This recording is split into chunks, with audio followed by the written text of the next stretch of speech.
Vamos continuar o estudo do tensor energia-momento, pensando agora naquela motivação de mudar o conceito do momento newtoniano para o momento relativístico, a fim de ter consistência com os postulados da relatividade.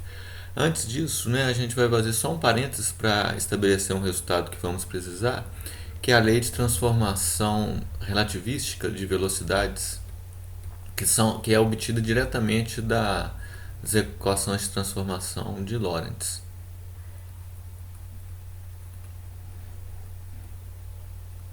Então, rapidamente a gente faz isso. Lei de transformação de velocidades.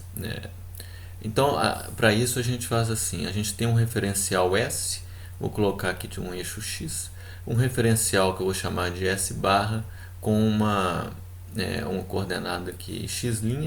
Eu vou ter uma partícula de massa m com uma velocidade que eu vou chamar de u, vista no referencial S, e uma velocidade u barra vista no referencial S barra. É essa velocidade que eu quero transformar. Se é u em S, como que é u barra em S barra e vice-versa. Para fazer isso, eu vou assumir, por simplicidade, aqui só uma velocidade relativa ao longo do eixo x. A gente tem feito isso sistematicamente para melhorar, facilitar a notação na hora de escrever as transformações de Lorentz, ficar mais simples o nosso raciocínio aqui. Então, eu tenho de S barra para S as transformações de Lorentz escritas como x barra mais v, essa velocidade relativa aqui, t barra dividido por raiz de 1 menos v2 sobre c2, o y igual a y barra, o z igual a z barra, barra. Notem que esse sinal vem do fato de que eu estou de S barra para S. E t é igual a um t barra mais velocidade relativa x barra sobre C2 vezes o gama, que é esse 1 sobre raiz. Vou deixar escrito aqui gama, só para não ficar estendendo muito. Então, a quantidade que eu quero transformar é o u. Vou colocar aqui o x, componente x dessa velocidade primeiro, que por definição é um dx dt, isso no sistema inercial S. Aí agora eu faço a passagem para o outro sistema, colocando quem é dx. Dx é isso aqui, então vai ser dx barra mais v dt barra vezes a raiz, a raiz, 1 sobre a raiz é gama, então fica assim. E o dt é tirado daqui, é um dt barra mais v dx barra sobre C2, isso aqui vezes gama. O gama corta aqui e aqui. Eu divido tudo por dt barra, então eu vou dtx barra dt barra mais v dividido por 1 mais v dx barra dt barra sobre C2. Ora, o que nós temos aqui é dx barra dt barra, por definição, é a velocidade componente x vista no sistema barra, mais a velocidade relativa, dividido por 1 mais v. Aqui nós temos de novo o ux barra sobre C2. Então essa é a regra de transformação de velocidades relativísticas para a componente x. Para y e z a gente procede de forma análoga. Eu vou fazer só para y, para z é bastante semelhante. O dy é o próprio dy barra, e o dt é um gama dt barra mais v dx barra sobre C2. E aí tudo que tem a fazer é dividir tudo por dt barra. Então quando a gente divide por dt barra, eu vou ter o dy barra sobre dt barra. Isso por definição é a componente y da velocidade vista no referencial barra. Aqui eu vou ter o gama 1, que eu dividi por dt barra, mais v. Agora notem aqui, é dx barra, então é dx barra dt barra. Isso é ux barra. Não confundir aqui x com y. Então essa é a regra de transformação para a componente y da velocidade. Então essas formas são aquelas que vão substituir as transformações de velocidade de Galileu. E agora a gente vai ver como que a gente usa isso para mostrar que o momento newtoniano é inadequado diante dos postulados da relatividade e como a introdução do momento relativístico conserta o problema. Então vou começar essa discussão pensando da seguinte forma. Pensando num sistema simples, em que eu tenho duas partículas, A e B, que interagem e dão espaço a duas outras partículas, C e D. Tudo que acontece no sistema é isso aqui. Eu vou analisar primeiro do ponto de vista newtoniano, usando regras de transformação de Galileu e a definição do momento newtoniano, como P é igual a mu. E aí eu vou usar então que no sistema newtoniano as transformações de Galileu que são válidas. Então, se eu tenho um sistema barra que mede a posição da partícula como R barra, isso equivale a um R menos um R maiúsculo, que é o vetor que conecta os dois sistemas. Então eu tenho algo assim, vou chamar isso aqui de S, esse aqui de S barra, aqui eu tenho esse vetor R, aqui eu tenho uma partícula identificada no sistema S como R, aqui eu tenho a partícula identificada no sistema S barra como R barra. Então notem, R barra é igual a R, né, menos R maiúsculo. Daqui eu tiro a regra de transformação de velocidades de Galileu, simplesmente como a velocidade, né, em barra é igual a velocidade sem barra menos um V maiúsculo, que é a velocidade relativa, que é a derivada então desse vetor R no tempo. Então essa é a transformação de Galileu das velocidades, né, para ser comparada com essas aqui, que são as relativísticas. Essa eu vou usar primeiro, então, porque eu quero mostrar que é inadequado o uso do momento newtoniano para estudar esse caso. Ele vai funcionar com as transformações de Galileu e não vai funcionar com as transformações de Lorentz, que são aquelas que o postulado da relatividade exige de serem usadas. Tá? Então vamos supor assim, olha, em S eu tenho uma fórmula que expressa a conservação do momento para esse problema, que é escrito como MA o A mais MB o B. Esse é o momento total antes, e o momento total depois, newtoniano, é MC o D, o C, mais MD o D. É simplesmente isso. É a fórmula que eu tenho em S. Será que essa fórmula se preserva quando eu mudo de sistema inercial? Então eu escrevo em S barra usando a regra de transformação, né? O A é barra mais V. Então eu escrevo assim, ó, é o A barra mais V mais aí todas as contribuições.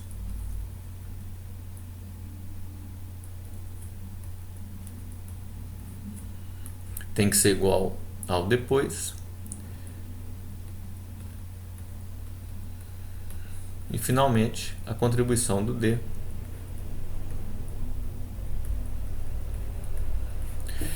Então vamos reescrever essa equação juntando as coisas. Eu vou deixar esse termo aqui primeiro, mais este outro é igual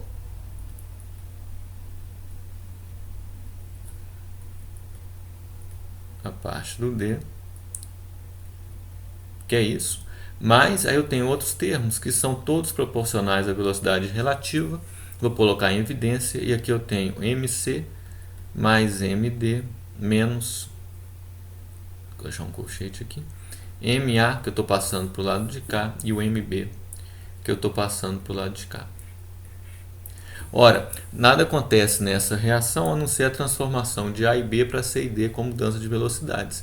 Logo, a massa se conserva, né? E MA mais MB é igual a MC mais MD. Logo, esse colchete é igual a zero.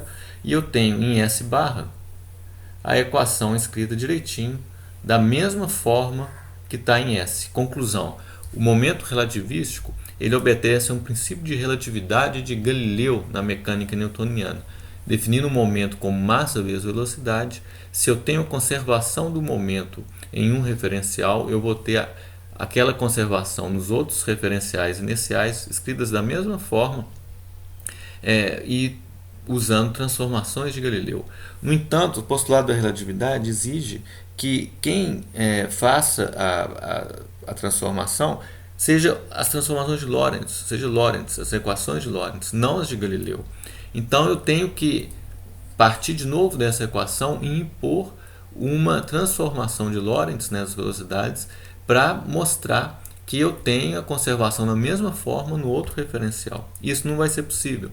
Então a gente mostra isso facilmente usando a fórmula adequada, que é a transformação relativística. Então o x, ele é u x barra mais a velocidade relativa. Eu vou colocar tudo ao longo do eixo x, de forma que a velocidade u agora seja toda ao longo do eixo x. Então vou fazer essa identificação. A velocidade relativa também ao longo do eixo x. E a regra de transformação que nós deduzimos ali adiante é um v u x sobre C2. Então eu preciso usar essa, só que eu tenho que jogar em cada um desses termos. Então fica claro o que vai acontecer. Olha, eu tenho um numerador que é idêntico ao que é a transformação de Galileu, mas eu tenho um denominador agora em cada um desses termos. E aí, cada um desses denominadores vai ser diferente, né? Olha, que vai ter MA, o A. Qual que é o A? É o x barra mais V dividido por 1 mais V u x A sobre C2. Vou colocar um índice aqui. Mais MB, aí eu vou ter u x B, que é o B, né? Tudo, não preciso mais colocar esse índice. X, V dividido por 1 mais V, vou manter aqui só o que eu escrevi no outro, sobre C2 é igual, aí eu vou colocar 3 pontinhos aqui, que é a mesma coisa para o C e para o D, mas fica claro que eu não posso fazer nenhum cancelamento aqui, porque os denominadores são todos diferentes. Olha, eles carregam essas velocidades que são diferentes em cada um dos termos. Então eu não posso fazer nenhum, não posso cortar isso. Vou colocar o barra aqui, né? Esse é o barra. Eu tenho que, eu não posso fazer nenhum cancelamento. Então em S barra eu vou ter uma equação completamente diferente dessa aqui. Eu não consigo mais fazer essa associação. Eu não chego numa equação desse tipo. Logo, eu não posso usar o momento nessa forma quando eu uso transformações de Lorentz, né? Porque deu tudo errado. Tá? Qual que é a alternativa?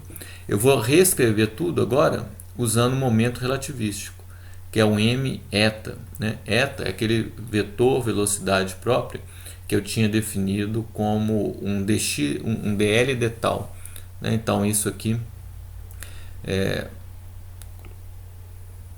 pode ser escrito em termos do u, né? Como u dividido pela raiz de 1 menos o 2 sobre C2, né? Ou velocidade relativa, né?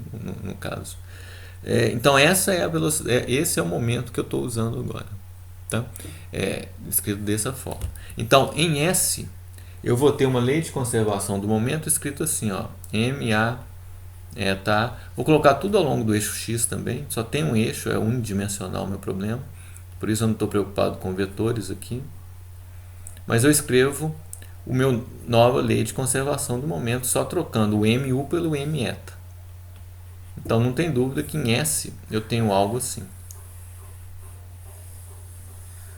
Agora eu quero escrever essa equação no sistema S barra, e para isso eu uso uma regra de transformação. Qual que é a regra de transformação para o eta? Ora, o eta ele faz parte de um tensor, né? É o eta mi. O eta mi dx mi de tal. Como é que funciona isso aqui? Na componente 0 eu tenho um c gama, porque é c dt de tal, que é c gama. E nas outras componentes eu tenho as 3 componentes do vetor eta. Eta x, eta y e eta z. Mas eu sei as regras de transformação para tensores muito facilmente. O eta 1 em particular, que é o que eu vou precisar, porque eu assumi movimento unidimensional ao longo do eixo x, ele vai ser transformado pela regra de transformações de tensores que a gente já discutiu. Então eu tenho essa equação aqui. Se vocês tiverem dúvida nessa equação, vocês voltem um pouquinho os vídeos para vocês verem como que transforma tensores contra variantes de ordem 1. É essa regra que leva a essa equação que a gente está escrevendo aqui. Tá? Então eu vou... tudo unidimensional, por isso eu não estou preocupado mais com as outras componentes, vou ficar só com essa. Tá? Então é isso que eu vou colocar aqui, olha, é muito simples, eu coloco MA, quem que é o eta A? Gama, olha, vou passar tudo para barra, eta A, tudo 1, que é tudo eixo x, né? Então vai ficar assim, o gama, beta, eta barra 0, tudo para particular, vou colocar aqui só para lembrar que eu estou nesses termos, tudo para o A. Mas eu faço a mesma coisa para os outros.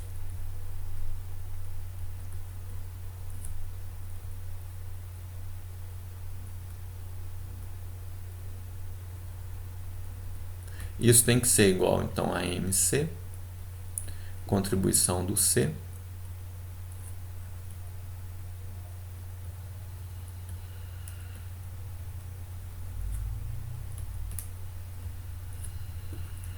e a contribuição do D finalmente.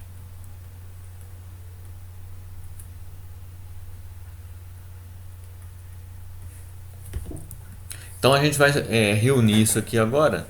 Eu vou colocar primeiro, olha, gama eu tenho em todos os termos, eu posso cortar, não preciso se preocupar com ele.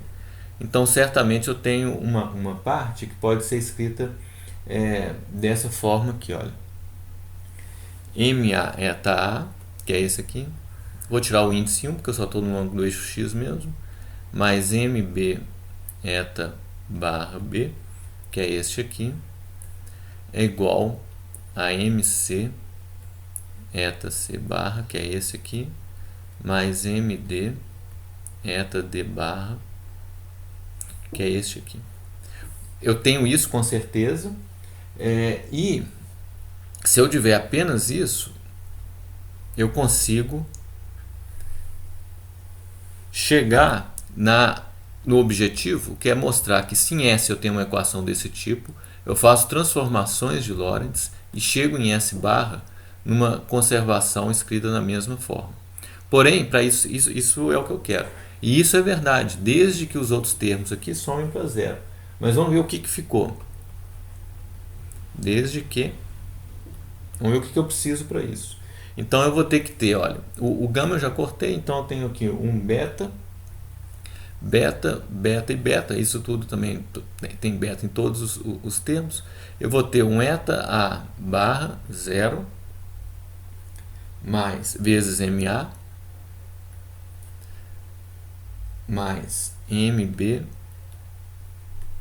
eta B barra 0 igual a um MC eta C barra 0 mais MD eta barra 0D. Se isso aqui for verdade, então isso somado com isso vai ser igual a isso com isso. Então eu consigo o cancelamento desse termo e fico só com esse que está em destaque, que representa a minha solução. Então o que esse termo é de fato zero? Porque ele representa o quê? Então vamos ver. É a componente zero do eta vezes o m. Então é a componente zero do momento quadrivetor momento, né? Porque esse aqui é o m eta mi. Então quando eu tenho a componente zero, eu tenho exatamente isso aqui. E a gente sabe que a componente zero vale E sobre C. Então olha o que eu escrevo. Isso aqui vai ser a energia do A sobre C e todo mundo, mais a energia do B é igual a energia do C mais a energia do D. Então isso é verdade, porque nada mais acontece na minha equação a não ser aquela transformação de A e B em C e D. Então a energia relativística se conserva. Logo, eu consigo, na minha formulação nova, com momento relativístico e leis de transformações de Lorentz, satisfazer os postulados da relatividade. eu tenho a conservação do momento relativístico no referencial e essa equação preservada em qualquer outro referencial inercial. E ainda justifico que a componente zero tem que ser associada à energia, porque é a outra quantidade que se conserva a fim de chegar a esse objetivo. Tá? Antes de terminar, eu vou voltar aqui só à velocidade relativa, a lei de transformação, para mostrar para vocês um fato importante. Quando a gente enunciou os postulados, eu falei para vocês, dizer que a velocidade da luz é a mesma em todos os referenciais inerciais significa optar pelas regras de transformações de Lorentz. Agora a gente vê isso aqui claramente. Olha. Imagina que V, velocidade relativa, ou suponha que U, né, a velocidade da partícula, seja C. Vamos supor que eu só tenho velocidade ao longo do eixo x, por exemplo. Então a velocidade é c. Como que é a velocidade? Vamos supor que o barra é igual a c. Qual que é a velocidade u? Ora, se o barra é qualquer coisa, a velocidade u é isso aqui. Então, se for c em particular, olha como é que vai ficar. U é igual a c mais v, dividido por 1, mais v, c, sobre C2. Coloquei o barra igual a c. E aí, então, eu tenho c mais v, dividido por... Aqui vai ficar um c, aqui vai ficar c mais v, vezes c. Essa é a equação que está escrita aqui. Isso aqui corta é c. Ou seja, se é c em u barra, é c também em u. Então, dizer que a velocidade da luz não muda de um referencial para o outro é equivalente a assumir as regras de transformações de Lorentz, como a gente tinha falado quando enunciamos os postulados.